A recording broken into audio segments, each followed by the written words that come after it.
A big story we're watching overseas this morning. The Japanese government says it will have to dump huge amounts of radioactive water into the Pacific Ocean. The only way, it thinks, to deal with all of the contamination at Fukushima's destroyed nuclear power plant.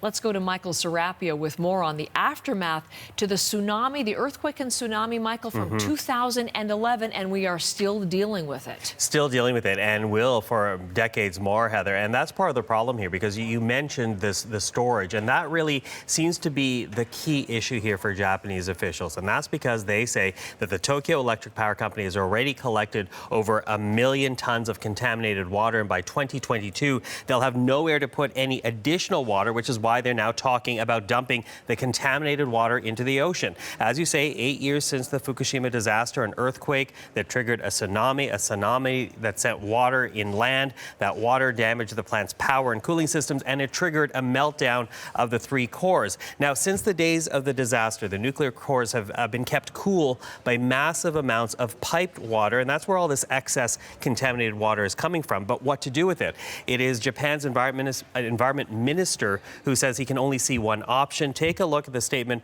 from Yoshiaki Harada, who says the only option will be to drain it into the sea and dilute it. Now, that's Japan's chief cabinet secretary says that is only the environment minister's opinion. He says the government is not completely decided as to what it will do, but the debate rages on, and certainly the concern is being expressed.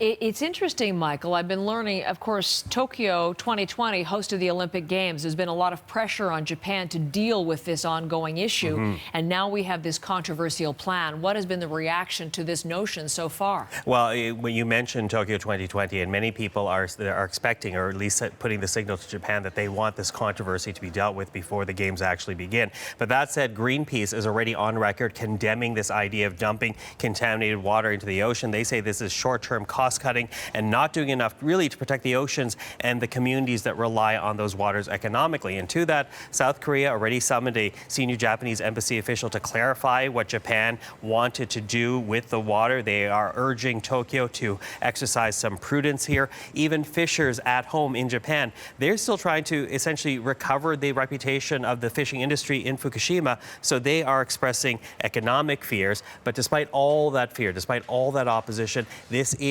an option that's been debated now for almost a year. So it's still on the table. And as the environment minister says, the other options seem to be much harder to pursue. So we're going to have to see where this one goes.